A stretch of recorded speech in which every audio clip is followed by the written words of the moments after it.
Boa noite, queridos irmãos. A graça e a paz sejam com todos.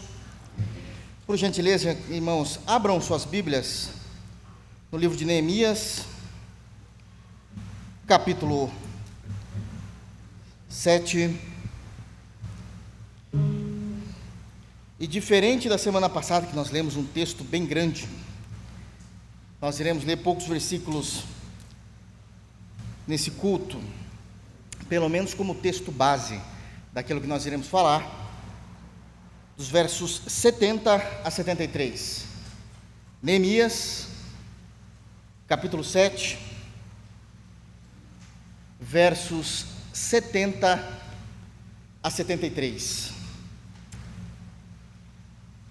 E gentilmente peço que os irmãos mantenham as suas Bíblias abertas e seus corações mais ainda, porque o texto hoje vai tratar de um assunto bem delicado. Para a Bíblia, para as Escrituras, para o Evangelho, é muito tranquilo o tema, mas nesses últimos anos parece que é um tema que se tornou uma pedra no sapato da igreja cristã. Todos abriram? Neemias, capítulo 7, dos versos 70 a 73. Diz assim o texto sagrado: alguns dos cabeças das famílias contribuíram para a obra. O governador deu para o tesouro em ouro 1.000 daricos, 50 bacias e 530 vestes sacerdotais. E alguns mais dos cabeças das famílias deram para o tesouro da obra em ouro 20.000 daricos, e em prata 2.200 arratéis. O que deu o restante do povo foi, em ouro, 20.000 daricos e 2.000 arratéis, em prata, e 67 vestes sacerdotais. Os sacerdotes, os levitas, os porteiros, os cantores, alguns do povo, os servidores do templo e todo Israel habitavam nas suas cidades. Amém. Vamos buscar o Senhor em oração? Feche os teus olhos. Grandioso e santo Deus, é no nome de Jesus que nós nos reunimos diante de Ti. É no santo nome de Jesus também que invocamos que a Tua graça, a Tua bênção esteja sobre nós. Somos carentes do Teu favor diariamente, Senhor. Nos ajuda com esse texto bíblico, que possamos, Senhor, saborear dos deleites da Tua palavra. Nós cantamos, Senhor, a Ti, em louvor e adoração.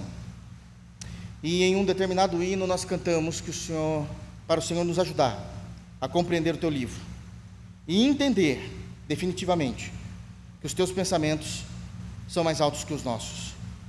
Nos ajuda a compreender essa verdade. No santo nome de Jesus é que nós oramos. Amém. Queridos irmãos, nós sabemos que estamos na segunda e última parte do livro de Neemias. Aliás, a partir do capítulo 7 até o final, nós já estamos nessa última parte. E o que demarca essa divisão no livro de Neemias é que dos capítulos 1 a 6, o templo já está reconstruído, os muros também já estão tudo em ordem, as portas ou os portões devidamente assentados. E a partir do capítulo 7 nós vamos compreender e ver a ação da liderança de Neemias com relação ao povo de Deus no tocante à vida espiritual do povo. A vida espiritual e como ele vai começar a restaurar várias temáticas daquele povo que até então eram escravos e agora retornaram da Babilônia para Israel. Então, historicamente falando, nós estamos tratando de irmãos nossos de fé, todavia, num período pós-exílio. Termina-se o cativeiro da Babilônia, eles ficaram ainda um tempo com os medo-persas, mas agora eles estão de volta para Jerusalém. Eles estão reconstruindo toda a sua vida, toda a sua história, a sua economia, a sua segurança, e agora, uma vez que Jerusalém se tornou uma cidade, no mínimo habitável, eles começam a reconstruir, e de forma rápida, debaixo da liderança de Neemias, toda a sua vida espiritual. Na semana passada, a título de introdução, para que a gente possa entender o que falaremos, nos versos 70 a 73, apenas relembrando os irmãos, nesse texto grande que lemos, nós tiramos lições importantíssimas a respeito de que a história, o passado, não deve ser o nosso algoz, o nosso capataz. Todavia, a história, ela deve ser a nossa pedagoga, nos ensinando de tal maneira que não venhamos errar novamente naquilo que a geração passada errou.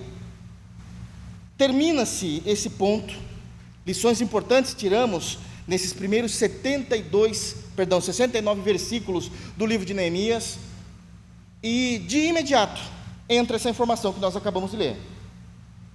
Dos versos 70 a 73, irmãos preciosos contribuindo financeiramente, sabendo da necessidade e do mover de Deus e do crescimento do reino de Deus. E é sobre isso que eu quero tratar com os irmãos, porque nós não podemos fugir de assuntos que muitas vezes são peculiares ou se tornaram peculiares por causa de malfeitores. E eu quero falar com os irmãos hoje então sobre o crescimento do reino através da contribuição financeira. É isso que o texto nos mostra, e esse é um dos cuidados que Neemias vai cuidar para restaurar a espiritualidade do povo. Amém, irmãos? Dito isso, ainda na introdução, eu gostaria de lembrar os irmãos que nesse momento da leitura que nós fizemos, dos versos 70 a 73, o templo já está funcionando a toda. Alisson, eu vou pedir um favor para você, por gentileza, para eu não forçar muito, diminui ali, está muito barulhento, por gentileza. Dos 70 a 73, nós vamos ver o crescimento do reino de Deus, o desenvolvimento do povo de Deus. O que acontece, e precisamos entender, é que, ainda que isso não esteja tão claro, ou de forma narrada nesse texto, precisamos entender que esse crescimento, ele está implícito no texto. Por que é que ele está implícito? Porque todo o povo está de volta ao trabalho no templo. Aqueles que deveriam ser recolocados no templo, todos estão agora trabalhando novamente no templo. E já é sabido, Neemias ele não vai perder tempo explicando o óbvio da teologia judaica. Ele entende e subentende que ele não precisa de tratar de assuntos que para os judeus são assuntos que são de fundamentos de fé. Ele não vai perder tempo com isso. Então ele fala como que entendendo que seus ouvintes sabem do que ele está falando. Uma vez que Deus, e prestem muita atenção nisso agora, no Antigo Testamento, na Antiga Aliança, Deus só se manifestava e só falava com o povo pelo templo, diante do templo, nos afazeres do templo, por ali e unicamente naquele lugar e local em que o reino de Deus começará a se desenvolver, a crescer novamente. Não há um único lugar na terra em que Deus iria se manifestar para o crescimento do seu reino, a não ser através do templo. Essa informação já estava na lei de Moisés. Toda essa compreensão já vinha desde o período dos profetas. Isso era tão arraigado que uma das primeiras perguntas que a mulher lá no poço de Jacó fez a Jesus foi: aonde a gente deve adorar? Porque os judeus dizem que é em Jerusalém, lugar do templo. Isso era muito claro. Então, quando nós vemos todo o mover de uma nação movimentando-se novamente, é evidente que esse crescimento viria de Jerusalém. Então isso já estava implícito. Ele não precisa explicar aquilo que é o óbvio. Ele não precisa, de fato, explicar aquilo que era o óbvio.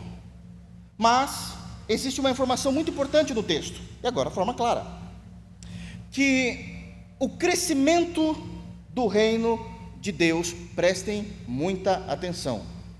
Culto doutrinário sempre tem muitas particularidades importantes.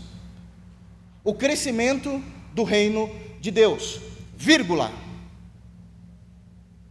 no que tange a responsabilidade humana, porque sabemos que quem faz crescer o reino de Deus é o Senhor de forma soberana. Todavia, o crescimento do reino de Deus, vírgula, naquilo que tange a responsabilidade humana, passa diretamente por alguns fatores da comunhão dos santos. Primeiro deles, uma presença incessante na comunhão da igreja. Segundo, compromisso dos crentes com suas igrejas locais. Terceiro, o uso em alegria dos dons que Deus deu diferentemente aos irmãos de uma comunidade cristã para a edificação da igreja local. Quarto, não tem como fugir: dízimos e ofertas. Contribuição financeira. Naquilo que tange o crescimento do reino local, Deus estipulou essas compreensões. Deus falou em vários textos da Bíblia Sagrada essas informações. Contudo, ainda falando um pouquinho para que os irmãos entendam o cenário, e agora trazendo isso para nós, e eu vou tentar ser aqui o mais claro possível. Contudo, esse assunto de dinheiro, finanças, contribuições, nos últimos anos, pelo menos nos últimos 25 ou quase 30 anos, se tornou algo como que uma pedra no sapato de igrejas fiéis, de líderes fiéis, de homens de Deus.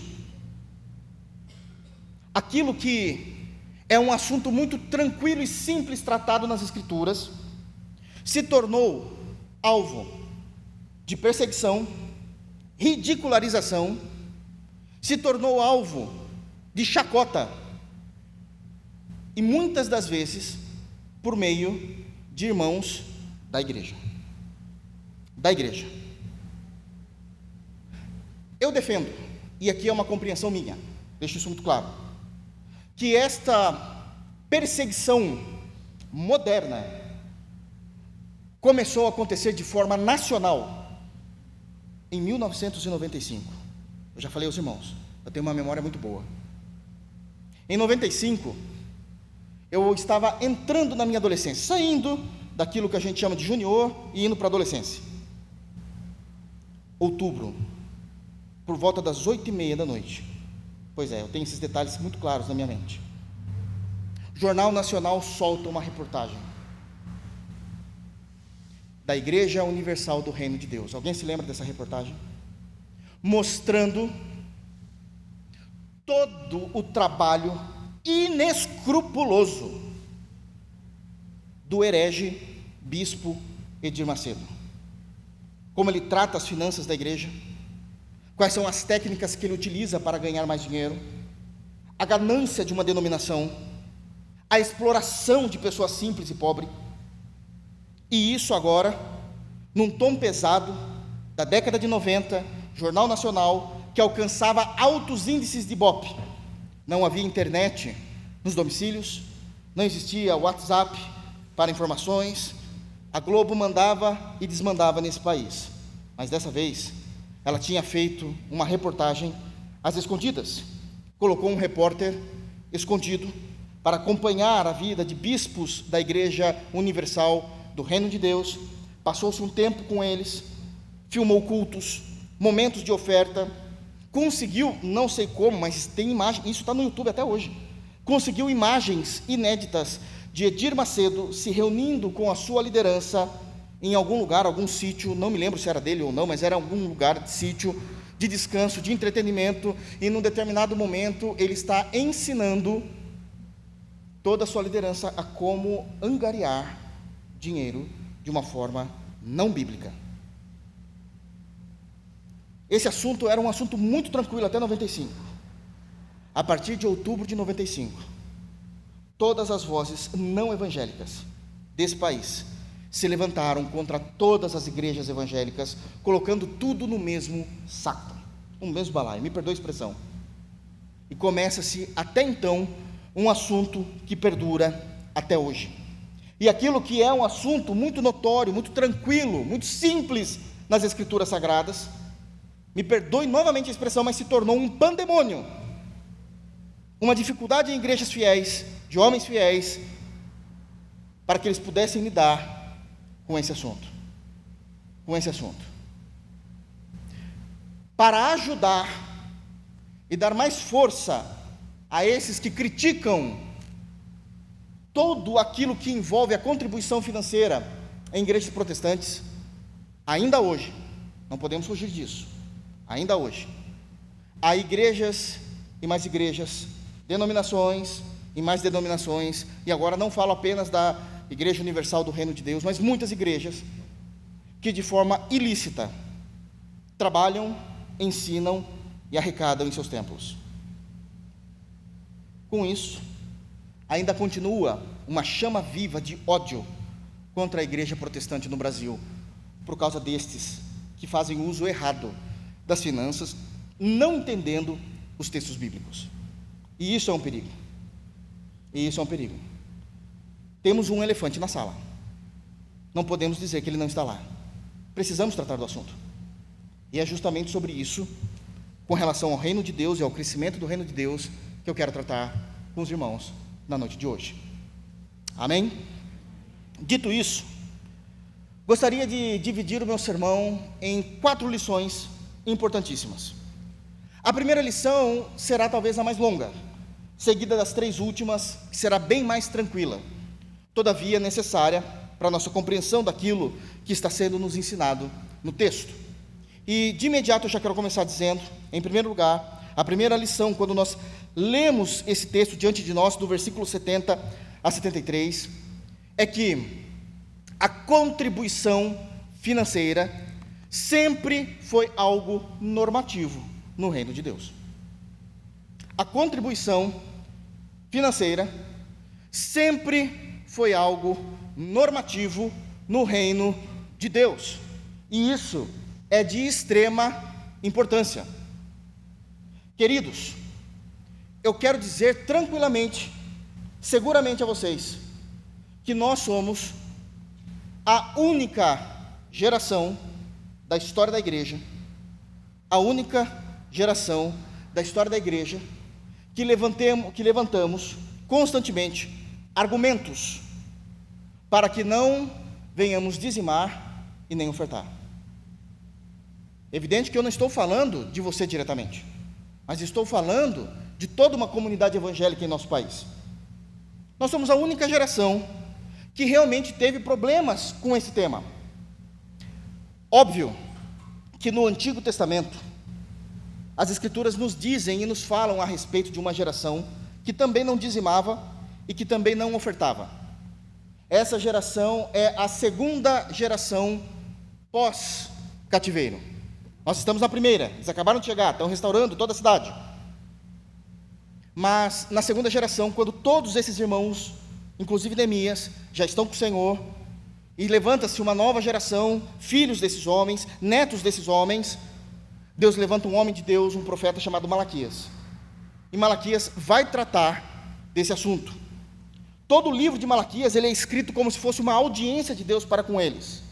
Deus fala algo, eles respondem a Deus e Deus dá a tréplica. Toda a estrutura literária do livro de Malaquias é dentro dessa composição literária. Deus fala algo que está, de alguma forma, o incomodando, que está contra a sua palavra. O povo dele traz uma resposta, evidentemente, todas as vezes, em oposição ao que o Senhor Deus falou, e após essa resposta de oposição, Deus vem com uma tréplica, calando todo o povo. Deus faz isso por 7 vezes no livro de Malaquias. Em uma das vezes, a grande acusação de Deus é: vocês têm me roubado. Vocês têm me roubado. A resposta da oposição, isso é, do povo de Deus é: em que é que nós temos te roubado? E o Senhor, na tréplica, diz: nos dízimos e nas ofertas. Todavia, o motivo do povo de Malaquias, em que Malaquias estava instruindo, não dizimar, não era uma motivação teológica, era uma motivação do desejo do coração. Não quero dizimar, não vamos ofertar, e acabou. É uma decisão, a gente tomou essa decisão. Então Deus vem como nessa audiência, ainda em misericórdia, e conversa com eles. Mas quando a gente pensa em uma geração que levanta o tempo todo argumentos teológicos para que isso não aconteça, Nós somos a única da história. Nós somos a única geração da história que levanta argumentos teológicos para que isso não ocorra. É óbvio que sempre vai existir um homem ou outro na história querendo defender loucuras teológicas, mas não toda uma geração se levantando contra isso, principalmente sendo povo de Deus.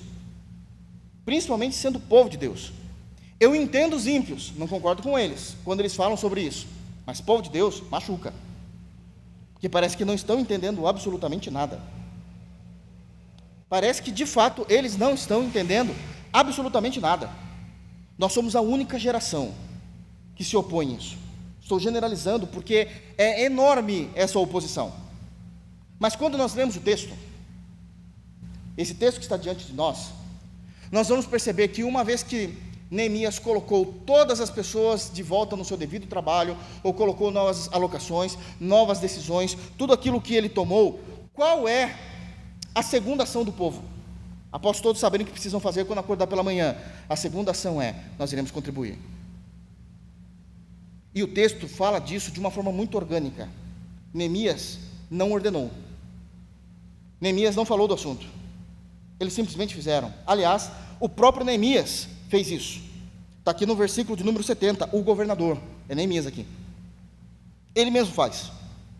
E eu preciso chamar a atenção dos irmãos a um ponto histórico muito importante aqui. Esse povo é o povo do pós-cativeiro. Do pós-cativeiro. E o que isso tem a ver? Esse é o povo e a primeira geração que vai dizimar e ofertar depois de mais de um século em que não faziam isso. O povo de Deus vem à Babilônia, destrói toda a cidade, todo o país, os leva a cativeiro em Babilônia, são escravos. Não produzem, não lucram, não ganham e não adoram a Deus como Deus deveria ser adorado. No templo destruído, Babilônia invadiu. Eles não podem adorar, eles não adoram a Deus em espírito e em verdade. Então eles ficam na esperança de que Deus vai reconstruir o templo para que eles possam voltar a adorar a Deus. Contudo, não ofertam, não dizimam. 70 anos de cativeiro, mais 90 e poucos anos para todos conseguirem retornar a Jerusalém. Já falamos sobre isso no início de Neemias, para poderem voltar para Jerusalém. Todo esse tempo, sem nunca ofertar, nem nunca dizimar. Termina-se a reconstrução do templo. Esdras fala muito bem disso. Termina-se a reconstrução dos muros. Neemias estabelece todo o trabalho. Novas diretrizes são estabelecidas. Qual a primeira ação? Ofertaremos e dizimaremos ao nosso Deus. Isso é muito claro. Eu não estou falando isso à toa, irmãos. A gente vai se basear em outros textos aqui, tá? Mas isso é muito claro. Eles fazem isso. É uma geração pós-exílio que fez isso de forma orgânica, normativa. E qual é o motivo pelo qual eles fizeram isso, sem nenhum mandamento explícito da parte de Neemias, ou de qualquer outra pessoa da liderança, os sacerdotes que já estavam trabalhando no templo? Por dois motivos, simples. Primeiro, a palavra de Deus estava no coração deles. A palavra de Deus continuava no coração. Eles eram escravos, mas seus pais continuaram os ensinando. A maioria dos que retornaram para Jerusalém não foram os mesmos que foram para a Babilônia. Muitos morreram lá. A maioria dos que retornaram, a grande maioria massiva dos que retornaram para Jerusalém, são aqueles que nasceram durante a escravatura em Babilônia. Mas eles voltam e assim fazem, porque a palavra de Deus estava no coração deles. Em segundo lugar, porque eles entendiam, e isso é um gancho para que eu quero continuar falando, que dízimos e ofertas não é algo que surgiu com eles. Era uma temática muito antes deles. Já existia antes deles. Eles só estavam continuando aquilo que foi ensinado. Isso é apreço pela palavra. Apreço pela compreensão das coisas. Apreço.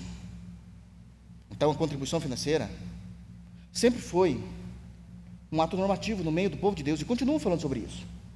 Todavia, quando nós falamos em nossa geração Nunca houve tanta lorota para se fazer uma interpretação, mecanismos e teologias baratas para tentar destruir essa compreensão. E o que eu estou falando não é de mim mesmo, mas é uma compreensão que a maioria dos reformados entendem. A maioria. A grande maioria. Eu creio que de pentecostais são todos. Quase todos. Pelo menos quando a gente fala de evangelicalismo. E precisamos entender de fato, mas eu quero trazer aqui, não é todos, óbvio, não é todos, nem teríamos condições disso, mas pelo menos, eu ia falar 3, mas eu preciso falar de 4 motivos, 4 mecanismos, 4 argumentos que muitos levantam para não serem dizimistas e ofertantes, e quero falar de uma motivação. 4 argumentos e uma motivação. O primeiro argumento, e eu estou falando sempre voltado para o povo de Deus, tá? Não estou falando de ímpio, ímpio não dizime nem oferta. Então, para o povo de Deus. Primeiro argumento, talvez o mais conhecido. Eles batem no peito e dizem: sabe por que eu não dizimo e não oferto? Ou então, sabe por que eu não dizimo? O problema é com a palavra dízimo, né? Sabe por que eu não dizimo?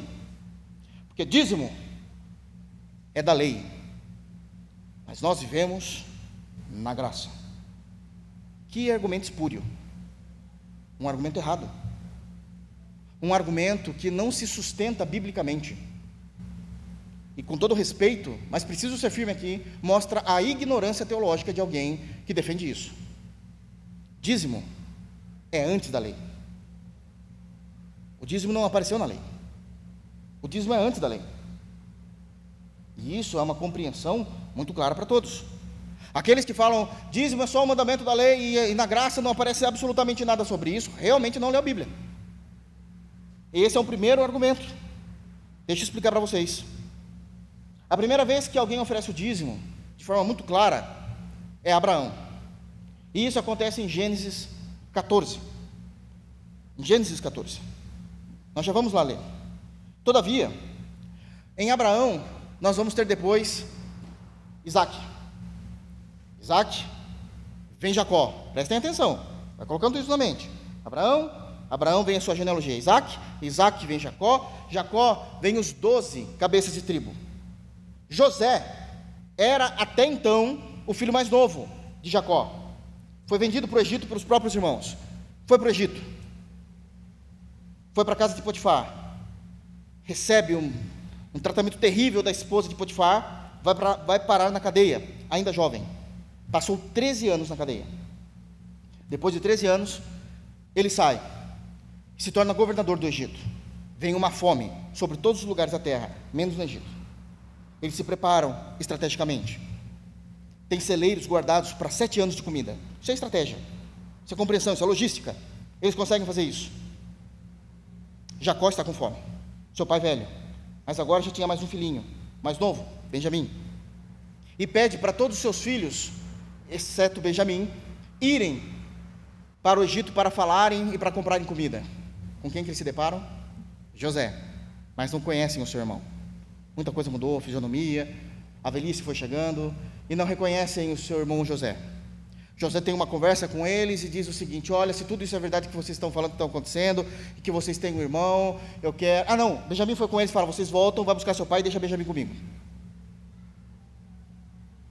E quando Jacó vem, tudo é revelado. A fome continua. E José diz assim: agora vocês vão morar comigo, aqui no Egito, na melhor terra do Egito, a terra de Gósen. Vocês acham que isso aconteceu tudo assim? Cadê a lei de Deus? Não existe ainda. Moisés não nasceu.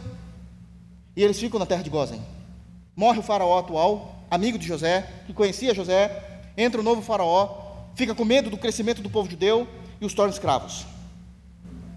Quando o faraó torna o povo de Deus escravo, até eles se livrarem disso foram mais 430 anos.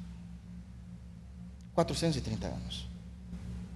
Quase finalizando esses 430 anos, tem um rapazinho que nasceu chamado Moisés, já sofrido já de início, mas cresceu, e Deus o abençoou dele viver na mais alta regalia nos seus primeiros 40 anos, ensinado em toda a ciência do Egito, até então o império mais potente da história. Aos 40 anos, ele sai naquele sol escaldante igual da nossa cidade, e ele vai ver um egípcio batendo em um judeu. Ele não concorda com isso, ele mata o egípcio. No outro dia ele sai de novo no sol, doido, né? E ele vai ver que um egípcio sabia o que ele tinha feito. Aos 40 anos de idade ele foge e vai para o deserto. Lá no deserto, ele cuida de ovelhas, encontra uma esposa, casa-se, e ele fica mais 40 anos, quando ele está passando do lado de um monte chamado Sinai. E ele vê uma movimentação meio estranha no topo do monte. E quando ele sobe, depois de 40 anos no deserto, 80 anos de vida, é a primeira vez que Deus fala com ele. E a primeira palavra que Deus fala para ele é: tira a sandália dos seus pés, porque o lugar onde você pisa é terra santa. Aonde Deus está é um lugar santo, em qualquer lugar. Por isso que nós somos santos. Deus está em nós, por meio de Cristo. E ali Deus vai dizer o seguinte a ele: você vai voltar para o Egito, e você vai ser aquele que vai libertar o meu povo do Egito. Não foi tão simples. Foram 10 vezes que isso aconteceu, as 10 pragas. Na última praga, depois da morte dos primogênitos, eles são livres. Ainda tem um mar para passar. O inimigo atrás, Faraó se arrependeu, abre-se o mar, eles passam, fecha-se o mar, mata todo o exército de Faraó. Eles passam em Êxodo capítulo 15, Miriam dançando e cantando, e canta um hino maravilhoso: quem é como tu entre os deuses, glorificado em santidade, terrível em louvores, operando maravilhas. É um cântico de adoração maravilhoso. 16, 17 eles estão arrumando ali, 18 arrumam todo o ambiente. 19, Deus chama Moisés de novo. Êxodo 19, e Deus fala assim: prepara o povo, porque em 3 dias eu vou voltar a esse monte. Eu quero todos diante do monte, mas ninguém encosta no monte. Você vai subir e eu vou te dar a minha lei. Agora vai entrar a lei de Deus, os 10 mandamentos. Êxodo 20, Moisés sobe, Deus dá os 10 mandamentos. Moisés ainda fica um tempo por lá, 40 dias. Todo mundo acha que Moisés morreu, mas ali começa a lei de Deus. De Gênesis até Êxodo capítulo 20, não havia lei. Abraão já dizimava. É um argumento espúrio, falando que isso é algo da lei. É não entender cronologia bíblica, é não compreender isso. Nesse interim, Abraão deu dízimo, Jacó falou que daria o dízimo de tudo, sem a lei de Deus. Isso era uma prática normativa. Então, aqueles que defendem não dou o dízimo porque isso é lei e não é o período da graça, é não conhecer as Escrituras.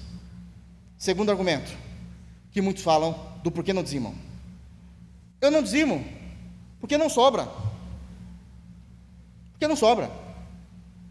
Bem, existe um cancioneiro que escreveu uma música aqui em nosso país, dizendo o seguinte: dinheiro na mão é vendaval. Eu não posso concordar com ele 100%, mas pelo que a gente sabe mais ou menos de como funcionam as finanças domésticas em nosso país, parece que é verdade. Pelo menos uma grande parte da população e de uma porcentagem. Dinheiro na mão é vendaval. Ele não inventou isso. Parece que ele observou isso e colocou isso em forma de canção, de música. Tem pessoas que se tiver 10 reais na mão, enquanto não gastar os 10 reais, não está feliz. Tem que gastar. Tem que fazer alguma coisa. Não consegue compreender gestão financeira de jeito nenhum. Que difícil é isso. Mas é assunto para outra hora. E nem para mim. Sou pastor, graças a Deus. Mas esse é um assunto importantíssimo para o Brasil. Aliás, as escolas deveriam ter gestão financeira. Não perdendo tempo com coisas que talvez... Eu acredito que mais um dia se passou e você não usou cateto, hipotenusa, tangente. Vocês usaram hoje? Então, o ensino médio precisa ser reavaliado mesmo, né? Ensinar o necessário sobre o assunto, mas não ficar fazendo prova, aplicando. Coloca assuntos que são importantes para os jovens entenderem como funciona o mundo corporativo hoje em dia. Mas esse também é um outro assunto. Mas o que é importante a ser entendido é que está errado mesmo. Óbvio que não vai sobrar, mas o conceito está errado. Dízimo não é sobra. Dízimo é primícia. Isso tem que ser muito claro para a igreja de Jesus. Todas as vezes que as pessoas iriam ofertar, ofertavam a menor parte. Não é o que sobra. É o que eu faço em primeiro lugar. É como eu trato o assunto. É a delicadeza e o temor com que eu trato o assunto. Lembra-se do cordeiro do Antigo Testamento? Como tinha que ser? Perfeito o animal. Até 1 ano, para já não apresentar doenças, não apresentar debilidades físicas. E ali tinha que ser Isso sempre foi como primícia, mesmo tratado não em questão de moeda corrente no Antigo Testamento, mas em Deuteronômio 14 fala de moeda corrente. Então isso é importante. É óbvio que se você falar não sobra, meu irmão, está errado já no princípio teológico. Dízimo não é sobra, dízimo é primícia. Mas tem um terceiro argumento. O terceiro argumento é: eu não quero e já decidi. Eu estou falando que eu ouvi isso muitas vezes. Muitas vezes. Já decidi. Não vou ser dizimista. Eu não vou dar o meu dinheiro. E o princípio também dessa decisão é muito errado teologicamente. Dízimo não se dá. Dízimo se devolve. É a 10ª parte que você devolve daquilo que Deus deu a você. Isso é importante para nós entendermos o conceito bíblico. É ser devolvido. Não é dado. Não é dado. A oferta sim. Você dá com alegria, como é lido em 2 Coríntios 8, 9, os diáconos já leram muito disso aqui. Mas dízimo é devolvendo. Eu ia parar por aqui, mas eu quero falar o quarto, que acho que isso é importante, eu não sei quando eu vou poder falar disso de novo. Quarto motivo do porquê as pessoas não dizimam: todo pastor é ladrão. Você acha que eu já não vi isso? Você acha que eu já não vi? Você acha que já não fizeram brincadeirinhas com teor de verdade, querendo me cutucar? Quando eu vou comprar alguma coisa e perguntam: o que você faz? Sou pastor, já me olham de cima a baixo? Vem a camisa que eu estou vestindo, o sapato que eu estou usando, o relógio que eu estou usando. E deixa eu te falar uma coisa: por ser um pastor, a gente está numa convenção, acaba conversando com um, com outro. Há 30 anos atrás, há 30 anos, para trás, se alguém dissesse que era pastor, tinha a porta aberta em todos os lugares. Era uma honra. Sabe como eram chamados os pastores na sociedade? Vocês sabem, alguns são chamados assim ainda: reverendo, porque tinha uma conduta ilibada. Depois de 95, meu irmão, não é reverendo, ladrão, salafrário, aproveitador, vagabundo. Mas uma coisa é fato: a gente tem um elefante ali. A gente não pode mentir.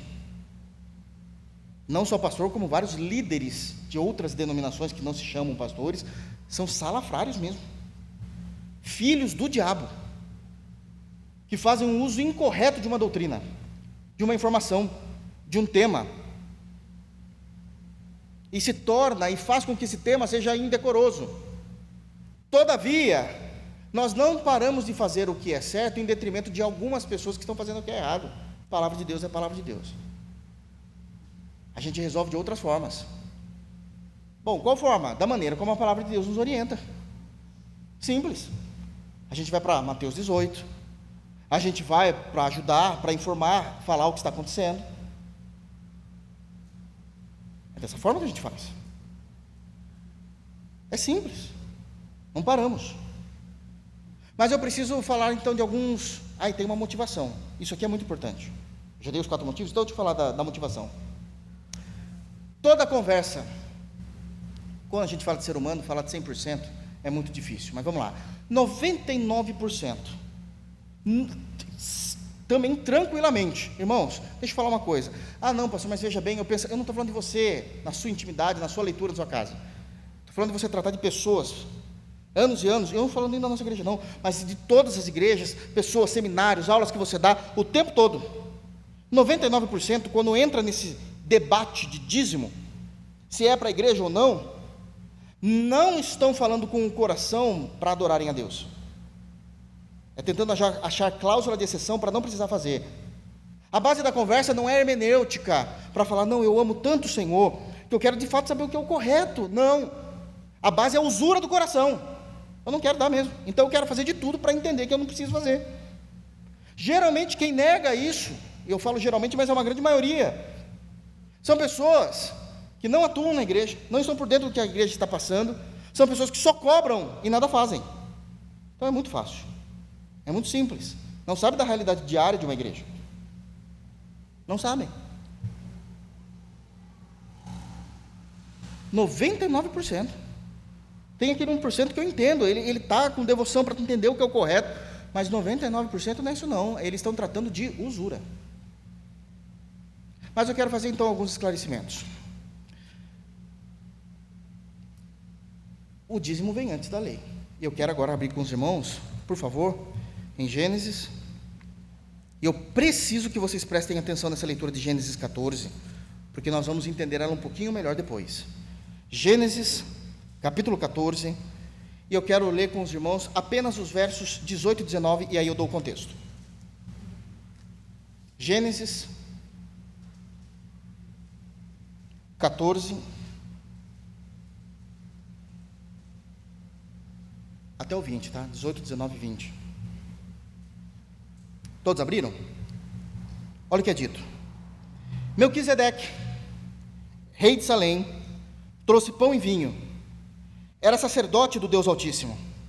Abençoou ele a Abrão e disse: Bendito seja Abrão pelo Deus Altíssimo, que possui os céus e a terra. E bendito seja o Deus Altíssimo, que entregou os teus adversários nas mãos, e de tudo lhe deu Abrão o dízimo.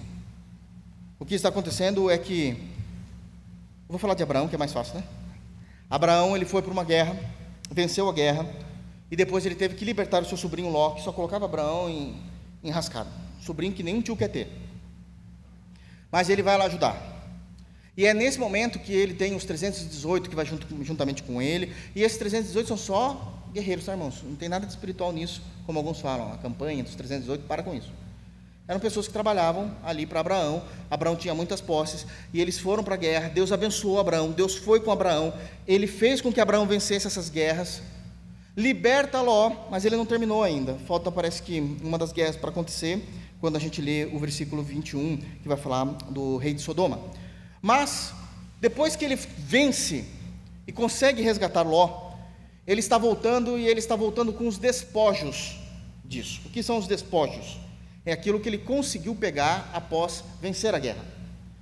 Eles saqueavam, é que hoje saquear é muito pesado, porque é roubar, né, para o nosso idioma, mas de fato, após eles terem vencido a guerra, eles saqueavam tudo aquilo que era de valor, desde animais, bens, ouro, prata, cortinas, pano, tecido, que era muito caro na época, e eles pegavam isso e traziam para os seus impérios. Os reis, os imperadores faziam isso, e Abraão estava trazendo para a sua família, uma vez que ele tinha ganhado isso, ganhado a guerra. E no caminho ele vai encontrar uma pessoa que ele nunca viu na vida. Isso aqui é muito importante. Essa pessoa se chama Melquisedeque, de acordo com o versículo 18. Melquisedeque significa rei da justiça, e ele vai ser rei da paz. Por que que ele é rei da justiça e vai se tornar o rei da paz? Porque ele é rei de um lugar chamado Salém. Salém é justamente o lugar que ainda os judeus não tinham possuído, chamado depois, posteriormente, de Canaã, só no período de Josué. Gente, lembram-se? Ainda tem Isaac, tem Jacó, tem 12 tribos, 430 anos, e depois eles vão chegar lá com Josué. Moisés já estava morto, não, Deus não permite que Moisés entre, e entra com Josué. Vocês se lembram disso? Lá é Canaã, já tinha mudado, era Salém, se tornou Canaã e vai se tornar Jerusalém. Ele era rei dessa nação. O texto também fala, então, o nome dele já é sugestivo: rei da justiça, rei da paz, por causa da cidade. É dito que ele era sacerdote do Deus Altíssimo, e isso daqui buga a nossa cabeça, porque Deus tinha aliança com Abraão, com os judeus. Esse camarada é de uma terra longínqua, e ele foi levantado por Deus como sacerdote, quando nem os gentios tinham sacerdotes ainda, nem os judeus tinham sacerdotes ainda. Isso vai acontecer lá com Moisés só. Ele traz algo muito sugestivo para vir conversar com Abraão: pão e vinho. Aonde a gente usa esses elementos, irmãos? Na ceia. Porque ele é ele não é a pessoa de Cristo, mas ele é uma tipologia de Cristo. Tipologia, não vou ter tempo para explicar, mas ele é mais do que isso, porque é uma tipologia, mas popularmente falando, ele é um símbolo da pessoa de Jesus. Ele estava simbolizando Jesus. Pelo nome, rei da justiça, é ele que iria justificar os homens. Ele é o rei de Salém, rei da paz, onde Deus teria paz com os homens. Ele trouxe pão e vinho, trazendo comunhão para Abraão através da ceia. Ele foi visto como sacerdote de Deus. E o texto diz claramente que é ele quem abençoa Abraão, não o contrário. Bendito seja Abraão pelo Deus Altíssimo, que possui céus e terra. Abraão sabe quem é esse Deus, porque Deus já tinha se revelado a Abraão em Gênesis 12. Mas está muito estranho, porque Deus falou comigo e agora existe um sacerdote longínquo e falando de coisas extremamente corretas teologicamente do que Deus me revelou. Abraão entende isso tão bem que no versículo 20 ele é dito que ele entrega a esse Melquisedeque todos os seus dízimos. Isso foi antes da lei, então. Mas guarda essa informação, ela é importante. Ainda será muito importante para esse sermão. Então, o primeiro esclarecimento é: o dízimo precede a lei. Segundo esclarecimento: o dízimo também foi realizado debaixo da lei. Nasce Moisés. Moisés recebe as leis. Estou pulando um tempão aqui. Recebe a lei no Sinai. Dessas 10 leis majoritárias, que nós conhecemos como os 10 mandamentos, vai sair mais outras leis, todas elas baseadas em algum momento em um desses 10 mandamentos, num total de 613 leis do Antigo Testamento, 613 a serem cumpridas. Uma delas é sobre o dízimo. E agora eu quero que os irmãos abram, por favor, em Deuteronômio, capítulo 12, nós vamos ler versos 1, 6 e 7. Deuteronômio 12, versos 1, depois vamos para o 6 e vamos para o 7. E nós vamos ver que aquilo que precedia a lei, agora passa a ser regulado pela lei. Foi oficializado, saiu lá no Diário Oficial da União. Isso agora é lei. Não é só uma questão normativa que todo mundo já fazia, mas agora realmente tem peso de lei. Em Deuteronômio capítulo 12 é dito assim, verso 1: são estes os estatutos e os juízos que cuidareis de cumprir na terra que vos deu o Senhor, Deus de vossos pais, para possuirdes todos os dias que viverdes sobre a terra. Então aqui está começando a declaração dessas leis que estão sendo agora, nesse momento, nessa altura do campeonato, serem oficializadas. Na verdade já tinha sido oficializado, mas em Deuteronômio Moisés está repetindo toda a lei, porque é uma geração que cresceu no deserto lá nos 40 anos, eles precisavam entender isso. Eu estou pegando onde está mais notório, mais claro essa oficialização. Então, ele só está lendo aquilo que já tinha sido escrito quando os pais deles eram moços, já estavam todos mortos no deserto já, né? Os que tinham mais de 20 anos, vocês se lembram disso, amém, irmãos? Amém, eu escutei. Então, amém, irmãos, me ajuda a te ajudar. Preciso saber que vocês sabem das coisas também, amém? Então, ele diz isso no versículo 1, aí ele vai dar todas as leis, ele vai lá falando no 2, no 3, no 4, o que nos interessa é a 6, deixa eu ver aqui, e o 7, olha só. 6, a esse lugar farei chegar os vossos holocaustos, e os vossos sacrifícios, e os vossos dízimos, e a oferta das vossas mãos, sejam elas ofertas votivas, de votos que foram feitas, ofertas voluntárias, e os primogênitos das vossas vacas e das vossas ovelhas. Só até o 6 e o 7 não precisa. Precisa sim, é muito importante, olha só. Lá comereis perante o Senhor vosso Deus, isso aqui é importante, e vos alegrareis em tudo o que fizerdes, vós e vossas casas. Não é só cumprir a lei, é cumprir com o coração, com alegria, com satisfação. Não é falar assim, tem que fazer, né? Jeová está esperando. Fazer o quê? E sai chutando o cachorro. Vou fazer porque ele pediu. Não, eu vou fazer porque eu amo o Senhor. Há uma alegria no meu coração em fazer isso. Eu quero fazer isso. Então, o dízimo antecede a lei. O dízimo foi regulado na lei. Terceiro argumento que eu quero esclarecimento aos irmãos. A primeira geração, e agora a gente vai para o Novo Testamento. A primeira geração de cristãos foram judeus, irmãos. Ok, pelo amor de Deus. A primeira geração de cristãos foram judeus. Foram pregados o Evangelho, e eles foram se convertendo, a gente vê isso em Atos, principalmente a partir de Atos capítulo 2, e eles foram ali se convertendo. A pregação aos gentios passou só em Atos capítulo 13, de forma oficial. Capítulo 10 aconteceu com uma família lá, Cornélio e tal, mas você vê as missões começando ali, primeira viagem missionária, capítulo 13. Então os primeiros cristãos foram judeus. E eu quero te dizer algo importante. Esses cristãos judeus que se converteram a Jesus, saíram da religião judaica, se converteram a Jesus porque entenderam que aqueles que eles esperavam na religião judaica era a pessoa de Jesus Cristo, e se converteram integralmente a Jesus Cristo. Eles não deixaram de praticar muitos ritos da lei. Eles deixaram de praticar as cerimônias, os holocaustos, deixaram de praticar, ainda com certa resistência, a guarda de dias, tanto que Paulo precisa citar isso em Romanos 14, mas eles deixaram de praticar, e isso foi também no primeiro concílio. E eles deixaram de praticar a dieta religiosa, também debaixo de chumbo grosso, porque eles entendiam, olha só, Pedro tinha essa dificuldade, Deus fala, mata e come, lembra-se da visão de Pedro? Ele fala, não como que é impuro, rapaz, não fale que é impuro, que eu purifiquei.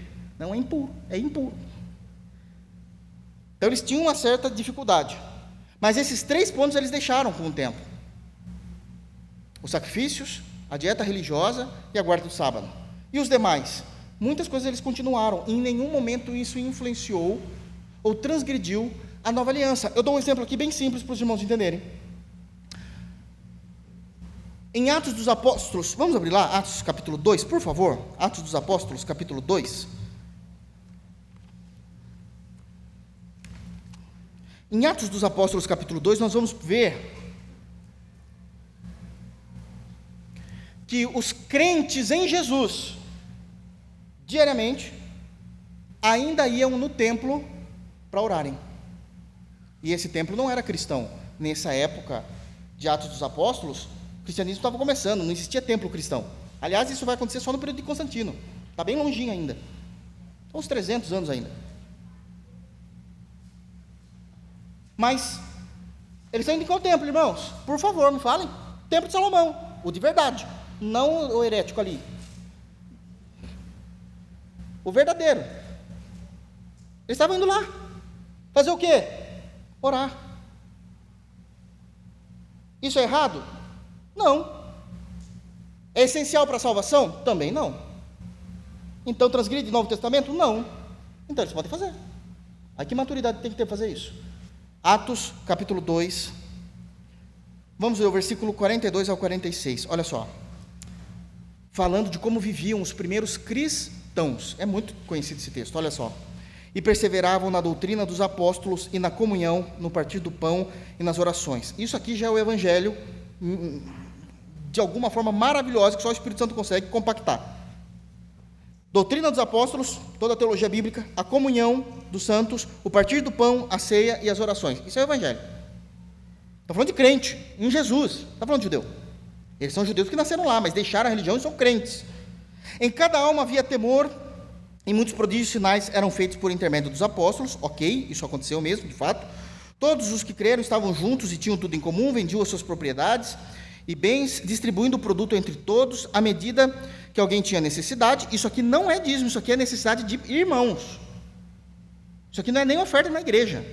Ainda não chegou nesse ponto. Aí vem versículo 46. Diariamente perseveravam unânimes no templo. Templo de Salomão. Tinha gente ainda, chegava lá, imagina, vocês conseguem imaginar isso? O que eles iam lá? Eles iam orar. Irmãos, Pedro e João não subiam o templo para orar? Capítulo 3, que faz o coxo andar, inclusive lá, não tem ouro, nem prata, mas o que eu tenho. Então você imagina a cena, de um lado chegando um judeu com o cordeirinho, vão matar, e do outro os crentes, a gente só veio orar, gente, o nosso cordeiro já morreu, olha para mim não preciso mais de cordeiro não, era essa a situação, eles iam orar, ainda era um costume. Eu estou construindo uma teologia para vocês entenderem como isso funciona. Isso não é único. Vamos para o capítulo 5, por favor. E aqui é muito interessante. Os apóstolos foram presos no capítulo 5 pelo único motivo de pregarem o evangelho de Jesus. Foram presos. No versículo 19 do capítulo 5, tem uma história aqui, que é sensacional, um milagre maravilhoso da parte do Senhor Jesus. No capítulo 5, no versículo 19, diz assim: mas de noite, eles estavam presos, mas de noite, um anjo do Senhor abriu as portas do cárcere e conduziu-os para fora, e lhes disse: só abrir a porta do cárcere e eles forem para fora já é maravilhoso. Mas daí o anjo fala um negócio para eles, está falando para crente, apóstolos: 20, ide e apresentai-vos no templo, dizei ao povo todas as palavras desta vida. O anjo está falando, vai no templo de Salomão. Eu estou conjecturando, isso não aconteceu, mas imagina os apóstolos dizendo: tu sabe que a gente é crente em Jesus, né? Eu sei. Mas vocês não vão lá para sacrificar, o sacrifício de Cristo já foi feito, vocês vão lá, porque tem muito crente indo lá para orar, e aí vocês contam sobre que a vida, que é Jesus, o que a vida fez. A vida está em letra maiúscula, inclusive, está falando de quem é Jesus. Na minha Bíblia não está, alguém vai dizer, eu não vou falar nada das traduções, depois eu falo, né? Mas aqui a vida é Jesus. Isso é importante. Vai lá e fale o que a vida, Jesus Cristo é o caminho, a verdade e a vida, ok? Então era uma das maneiras de se referirem ao Senhor Jesus com temor no primeiro século. E fale o que ele fez, conte o que ele fez. Estava falando para crentes, os crentes continuavam indo. Passa-se um tempo, vira a página da sua Bíblia, por gentileza. Agora vamos para o último versículo do capítulo 5 mesmo. Olha só. E todos os dias, 42, né?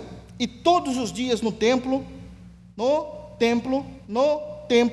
e de casa em casa não cessavam de ensinar e pregar Jesus, o Cristo. Você imagina o judeu chegando com o cordeirinho, com a pombinha, com o bezerro, matava, saía de lá dizendo assim: estou de boa, e os cristãos falavam assim: tá não, como eu não estou? Você não está, porque o sacrifício perfeito já aconteceu, você não precisa mais disso. A gente não consegue imaginar essas coisas, a gente pensa que não é isso que está acontecendo, né? É algo maravilhoso, é algo glorioso, irmãos, é algo perfeito. Você precisa de Cristo, você não precisa mais levar isso aí não. Alguns se convertiam e outros perseguiam esses cristãos, isso acontecia. Atos 21, escuta agora isso daqui, para vocês verem como eles mantinham aquilo que não era transgressor da nova aliança: as cerimônias, a dieta religiosa, que é e a guarda do sábado especificamente. Bom, 21, Paulo já está na última viagem missionária, sua terceira viagem missionária, e ele vai voltar para Jerusalém. Se os irmãos verem aí no versículo 17, tem aí o subtítulo na sua Bíblia, que Paulo está voltando para Jerusalém, ok, irmãos? Não é isso? Aí Paulo ele vai falar, vamos ler até o versículo 20, 17 e 20, diz assim, ó: tendo nós é porque o Lucas está junto com Paulo aqui, tendo nós chegado a Jerusalém, os irmãos nos receberam com alegria. Quem? Então ele está falando para crente em Jesus, não está falando para judeu, ok? Então, tendo nós chegado em Jerusalém, os irmãos nos receberam com alegria. No dia seguinte, Paulo foi conosco encontrar-se com Tiago. Esse Tiago aqui é o meio-irmão de Jesus. E todos os presbíteros se reuniram, todos os pastores que já estavam sendo levantados naquela região. Vamos ver o irmão Paulo, está voltando aí, que legal, vamos ver como que foi aí o trabalho missionário. E tendo-o saudado, contou minuciosamente o que Deus fizera entre os gentios por seu ministério, porque eles são todos judeus, mas vão falando assim, o mesmo evangelho, a mesma salvação, a mesma graça, está atingindo os gentios, e eles estão se convertendo, e está aquele testemunho bonito, lindo. Aí olha só o que é dito no versículo 20, a gente não pode passar rápido nessas coisas. Ouvindo, os irmãos lá de Jerusalém, cristãos, ouvindo, deram eles glória a Deus, e lhe disseram: bem vês, irmão, quantas dezenas de milhares há entre os judeus que creram, e todos são zelosos da lei. Sabe o que ele está falando? Olha que bênção que Deus fez entre os gentios. Mas você está vendo essa igreja toda aqui? Tudo judeu. Jesus converteu todos eles também. Ou seja, Jesus está salvando o gentil, Jesus está salvando o judeu. Mas tem uma informaçãozinha aqui. E todos eles salvos são zelosos da lei. Seguem ainda a lei de Moisés, naquilo que não transgride a nova aliança. O que eles faziam? Eles estavam o tempo todo no templo orando, eles entendiam a necessidade de olhar para Deus como o Antigo Testamento sempre fez. Eles estavam tentando ser o mais santo possível dentro das alianças que eles perceberam que Deus fez com Abraão, com Isaac, com Jacó. Adoram a Jesus Cristo, sabendo que Ele é a completude dessa aliança. Eles são zelosos em tudo que faz. Vocês vão tentar me convencer que, sendo zelosos da lei, eles não eram dizimistas? Sério mesmo? Vocês vão dizer assim, não, mas eles não eram dizimistas porque eles se tornaram crentes. São zelosos da lei.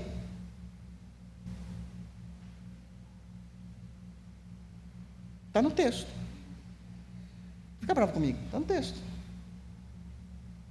Então isso aqui é muito importante, que os primeiros cristãos foram judeus convertidos, e eles continuaram seguindo muitos argumentos teológicos da lei, desde que isso não transgredisse a nova aliança. Muitos que pregaram o evangelho a gentios foram judeus.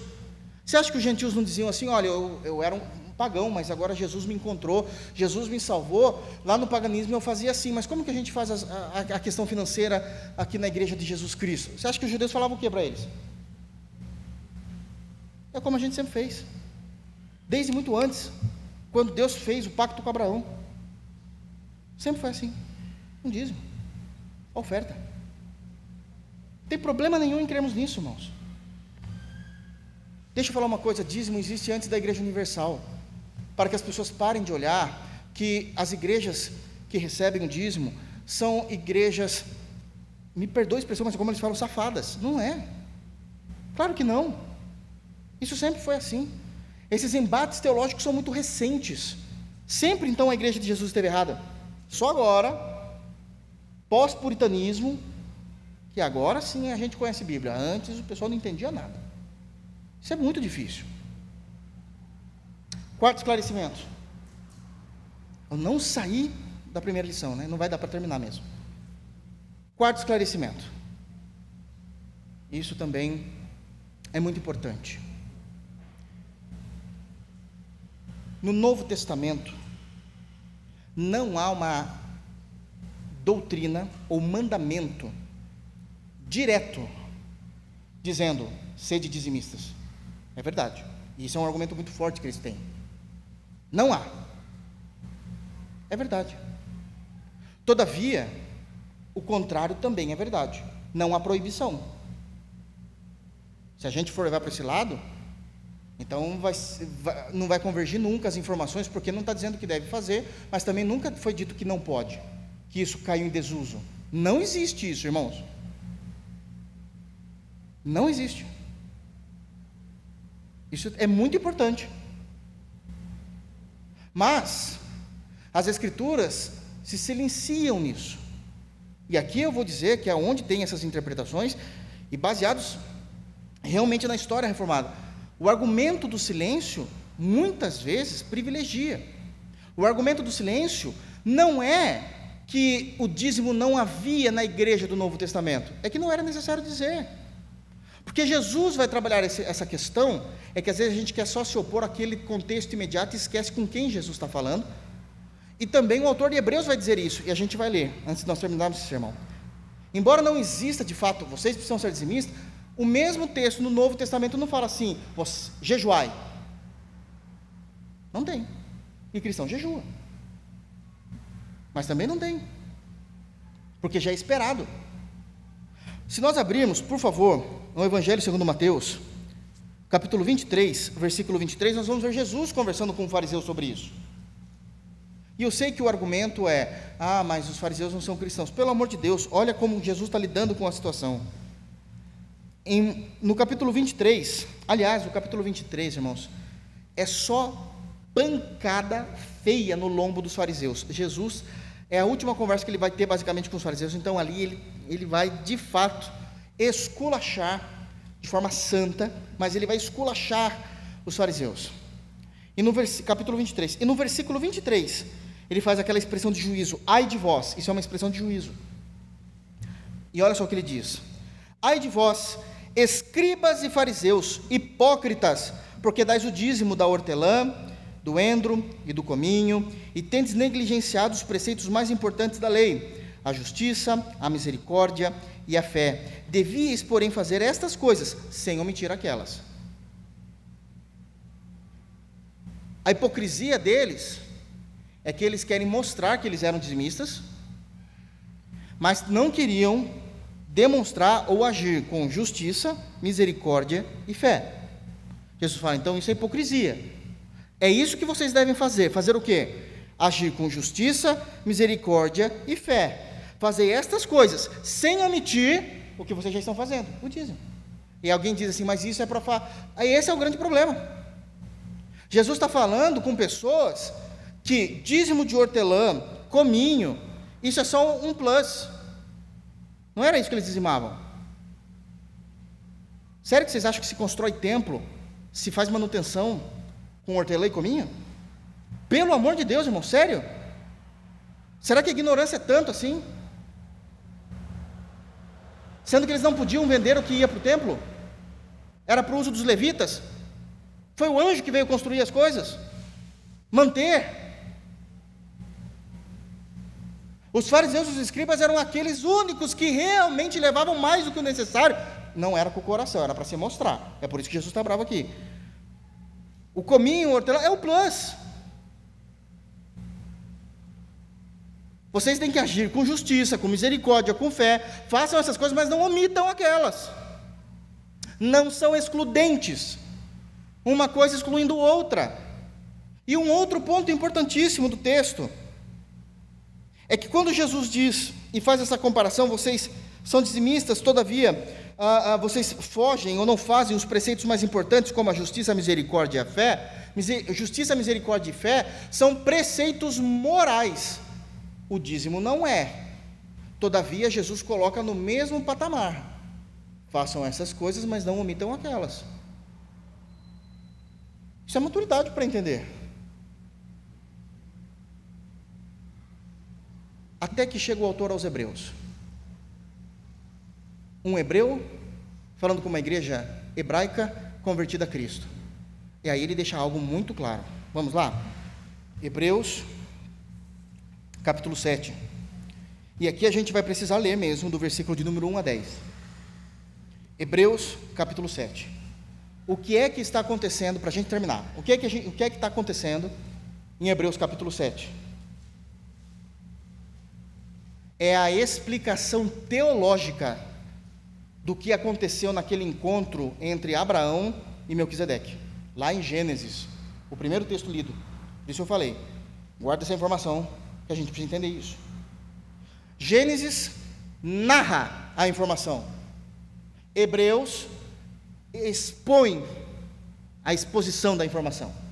É como uma exposição de Gênesis 14, o que está acontecendo em Hebreus 7. Ok? Então ele vai tratar desse assunto. Quem está tratando? Um judeu falando para uma igreja judaica, hebraica, convertida a Cristo. Por isso que o nome da carta é aos Hebreus. Irmãos que se converteram lá em Israel e são cristãos lá em Israel. E ele diz, a partir do verso 1: porque este Melquisedeque, rei de Salém, sacerdote de Deus, do Deus Altíssimo, que saiu ao encontro de Abraão, quando voltava da matança dos reis, e o abençoou, para o qual também Abraão separou o dízimo de tudo. Daí ele vai trazer um contexto teológico aqui, que ele já está querendo fazer essa tipologia com Cristo. Primeiramente se interpreta rei da justiça, o nome do homem, Melquisedeque. E depois também rei de Salém, ou seja, rei da paz. Aí ele vai falar quem é esse Melquisedeque. Ele é o único personagem que surge num ponto importante da história que quebra o padrão bíblico. Toda vez que você começar a ler a Bíblia, já falei disso para os irmãos, já ensinei. Toda vez que você estiver lendo a Bíblia e você se depara com uma genealogia, é porque algo importante aconteceu ali, e para que fique guardado historicamente, se tem a genealogia disso. Isso é uma segurança histórica em pesquisas. Então sempre que vai, então a gente vai ver Abraão, tem ali, depois a gente vê o próprio Adão, óbvio, Adão não tem genealogia, mas aí em Gênesis 5 já mostra como foi a família de Adão, e depois vai mostrar a família de Sete, todos os eventos importantes de personagens históricos que entram. Por que em Mateus nós temos a genealogia de Jesus? Lembram? Lembram? Há 3 anos atrás, quando a gente começou a pregar, eu expliquei. Por que temos? Porque Mateus está dizendo, olha, é a mesma história, a gente está mantendo o mesmo padrão, só que agora Cristo chegou. Porque sempre houve as genealogias, e isso é muito importante. Mas Melquisedeque, um homem extremamente importante, não tem genealogia. E é justamente esse o ponto histórico e teológico que ele está trabalhando na carta. Ele fala assim, no verso 3: esse homem que é o rei da paz, o Melquisedeque, ele é sem pai, sem mãe, sem genealogia, que não teve princípio de dias, nem fim de existência.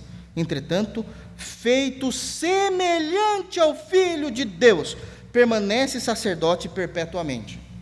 Isso aqui é um murro no estômago dos judeus, porque Melquisedeque está simbolizando Jesus, semelhante ao Filho de Deus. Está no texto, não é eu que estou interpretando coisa da minha cabeça, não é interpretação particular minha, está no texto. E ele tem as mesmas características do Filho de Deus, que não tem pai, não tem mãe, porque Deus é Deus, Jesus é Deus. Óbvio que ele vai ter isso depois da encarnação, mas ele está se assemelhando ao Filho de Deus, é uma semelhança. E aí tem um ponto importante: o sacerdócio desse homem é eterno. Quem é o único que tem o sacerdócio eterno, irmãos? Jesus. Porque todos os sacerdotes levitas começaram ali com Moisés, na verdade com o irmão de Moisés, Arão, mas termina o Antigo Testamento, acaba eles. Porque Jesus passa a ser o único sumo sacerdote sobre nós. Então, a Bíblia está interpretando aquele encontro, não sou eu. A Bíblia está expondo Gênesis 14, dizendo, Melquisedeque é semelhante ao Filho de Deus, e inclusive com uma função parecida ao Filho de Deus. Óbvio que Melquisedeque morreu, irmãos, mas está se dizendo que isso não foi escrito na história, o que faz disso alguém sem genealogia, sem nada, semelhante ao Filho de Deus. Vocês estão entendendo? Isso é irmãos, é uma tipologia, isso é uma simbologia, não está dizendo que Melquisedeque foi tudo isso que aconteceu na literalidade, ok? Bom, ele coloca a teologia em evidência, levantou a bola, colocou a teologia em evidência nos primeiros 3 versículos, 4, a prática dessa teologia. Considerai, pois, ele falou a teologia, agora ele está fazendo a aplicação dela.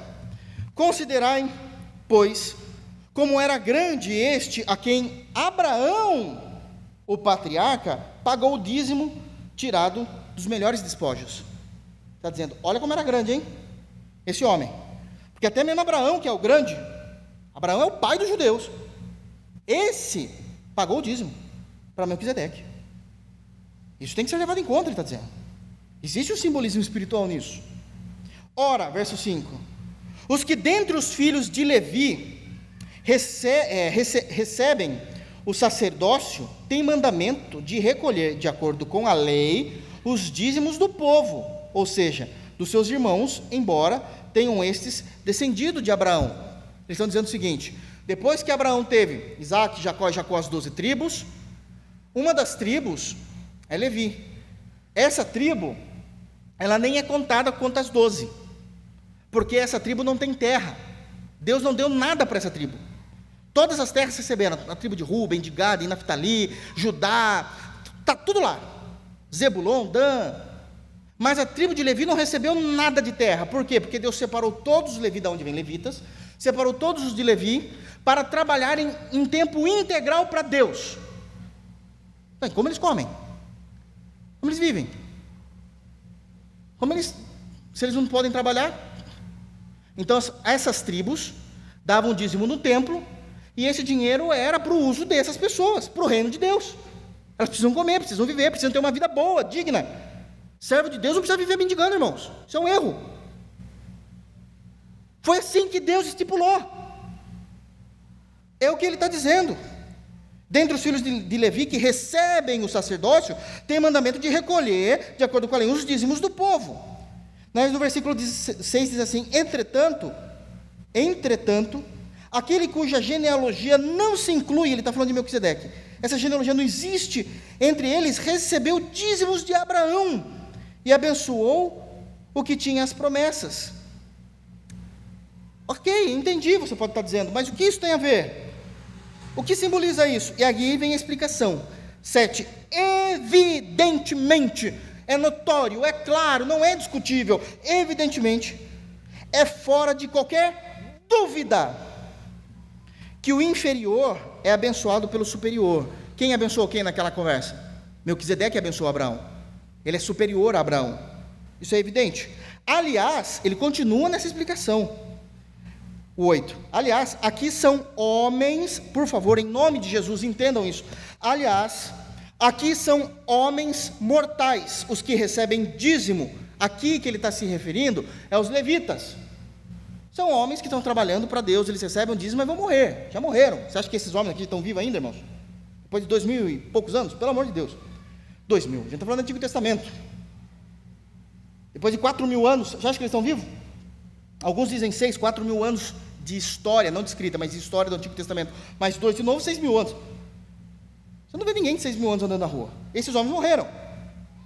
Então, aliás, aqui são homens mortais os que recebem dízimo. Porém, ali aonde? Lá em Melquisedeque, aquele que se testifica que vive.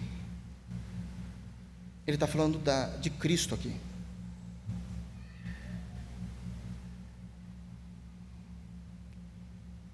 Da mesma forma como os levitas recebiam os dízimos do povo judeu, é Cristo quem recebe o dízimo do povo da igreja. Está no texto. 9. E por assim dizer, olha a compreensão teológica que ele tem. Isso aqui é Bíblia, isso aqui é inerrante. E por assim dizer, também Levi, que recebe os dízimos, pagou-os na pessoa de Abraão. Imagina o seguinte, vamos falar de nação brasileira. Qual que é o cargo máximo da nossa nação? Presidente da República. O presidente, independente de quem, tá, irmãos? Estamos falando do cargo em si, não da pessoa. O presidente da República, ele vai lá e faz, o Brasil tem que falar desse jeito, né? Uma dívida com uma outra nação. Ou então, ele realmente paga algo a uma nação. Ele faz um acordo, e nesse acordo tem uma parte que o Brasil precisa cumprir, e o presidente devidamente cumpre essa parte do acordo. Quando isso sai na mídia para nossa informação do que está acontecendo, é dito assim: o Brasil entrou com tal parte do acordo feito em tal lugar. Não é o presidente.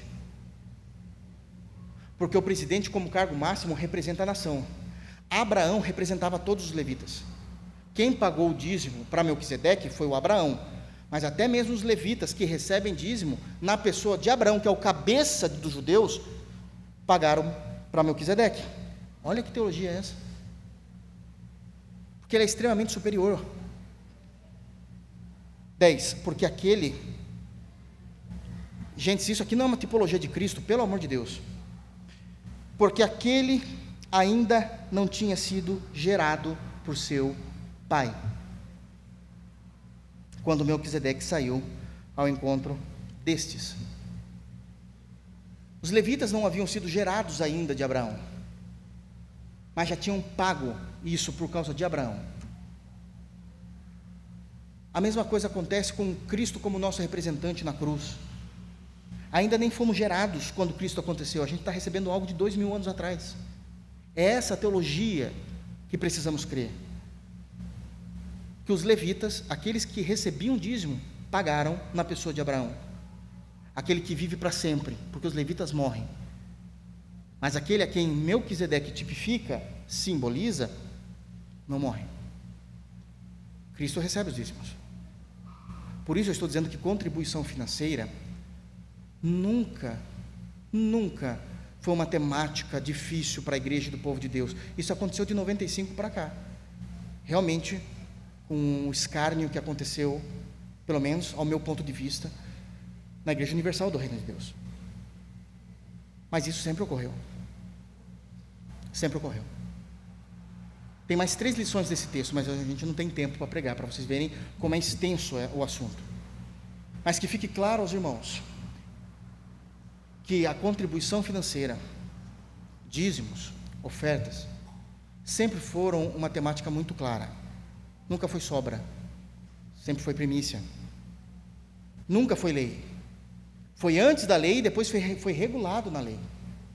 Os cristãos do primeiro século, eu mostrei para os irmãos, continuaram com atitudes que até então eram só vistas pelos judeus. Desde que aquilo não transgredisse a nova aliança, podia continuar. Paulo, apóstolo preferido de muita gente, aquele que prega a justificação pela fé, ele fez um voto com Deus de raspar a cabeça. Raspou. Porque isso não interferia no Novo Testamento. Ele era judeu. Entendem? Isso é muito sério. Para que haja uma argumentação tão falida. Porque muitas das vezes, 99% das vezes, é porque eu não quero dar mesmo. É que eu não quero me comprometer. Não é por amor a uma hermenêutica, a uma exegese do texto bíblico. É por usura. É por usura. Eu quero então encerrar fazendo de uma forma diferente. Para você mesmo, não é para mim. Não quero trazer, sou bobo, vou trazer trabalho para mim. Já não tenho quase, né? Mas faça uma lista. Se é que assim você pensa, eu creio que não. Mas faça uma lista dos motivos por que você não é. Ou então, quando alguém vir falar sobre isso com você, você explica tudo isso aqui, que você guardou na cabeça, que eu sei. E fala, faça uma lista do porquê você não é. E depois confronte à luz da palavra de Deus contextualmente. Contextualmente. E não de forma especulativa do que você acha que o texto está falando. Contextualmente. Porque isso é tranquilo. Isso é real. Que Deus nos abençoe. Em Cristo Jesus. Vamos ficar de pé?